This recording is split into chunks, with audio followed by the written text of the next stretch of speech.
Hi, Kevin Coop here, and this is FaceTime with the Content Guy. It probably seems a little obnoxious to be doing a FaceTime video in a place like this when so many people in the Northeast have been dealing with a snowstorm of pretty large proportions. I'm thinking especially in this case of Mrs. Content Guy, who's back home dealing with a storm of really epic proportions, and I'm sure she's just thrilled to see me standing in front of a pool in South Florida. But on the other hand, it seems a little bit silly not to use a great location. And by the way, this is a great location. It so happens this is the Fontainebleau in Miami Beach, which is where the Food Marketing Institute Midwinter Executive Conference is taking place. It ends up that the pool right behind me, is the same pool where Auric Goldfinger was playing cards in the movie Goldfinger. And Sean Connery was in the room up there looking down with a telescope and making sure that he was going to lose since he'd been cheating at cards. Yeah, that's where I am right now. Kind of a nice little movie reference. One of the things I've had a chance to think a lot about here since I've been here is the whole notion of leadership, especially in terms of women.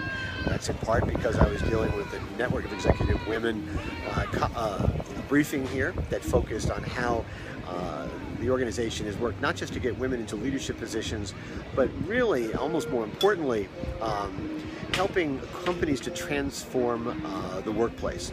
And that's a really important thing to do because it ends up that women basically have a lot of the same needs and desires in terms of the workplace as millennials. And if a workplace is going to be friendly to one, it's going to be friendly to the other. And this just strikes me as so important.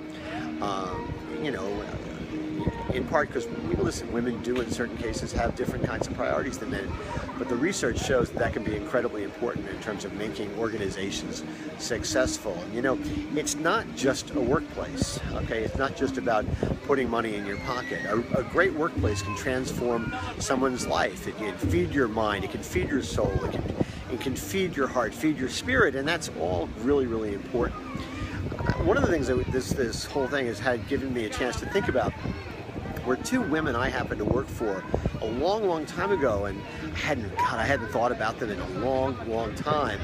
But in thinking about them, I realized in so many ways they made me the writer I am today. And the year was 1973. I had just finished my first year of college, and I was miserable.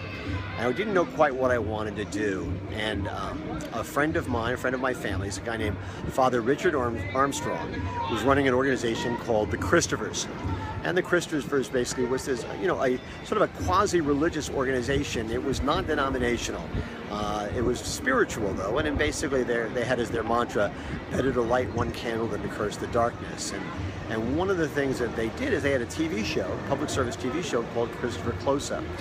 And Father Armstrong, knowing exactly what I was interested in, basically said, listen, why don't you come work for us as a production assistant, and you'll learn a lot, and it'll give you something to do while you're trying to decide what to do next. Funny thing is, he put a time limit on it. He says you can do it for a year, then you have to make a decision on what you're going to do. So I did it, and I went to New York City every day, and I worked as a production assistant on this program, and that's when I met Gene Davis Glenn and Cecilia Herriendorf, and they were the executive producer of Christopher Close-Up. And I have to tell you, it was as I think back on it, it was really a transformational experience for me, because they worked me hard, but I learned so much. And I learned to be, I knew how to write, but they taught me how to be a fast writer and a focused writer and a pointed writer. They taught me how to get it right on the first draft. Listen, we didn't have computers. It was all on typewriters, right? So you had to make sure you didn't have a lot of drafts of things. And it was a really amazing experience. And when I think about it, in terms of being fast and focused and pointed and trying to get it right the first time, boy, that informs something I do here every day on Morning Newsbeat. Sometimes I'm more successful than others. But as I think about it, back in 1973, those two women, Jean and Seal, they helped to make me the writer I am today. I owe them a lot. And I haven't thought about it for a while, and I just did a little research on Google, and I guess Father Armstrong, who actually left the priesthood, and Jean, they have both passed away. And apparently Seal worked for 30 years for Christopher Close-Up, and when she retired in her late 50s, she then went off and became a nun. and apparently is living this amazing spiritual life. And I just think that's so amazing.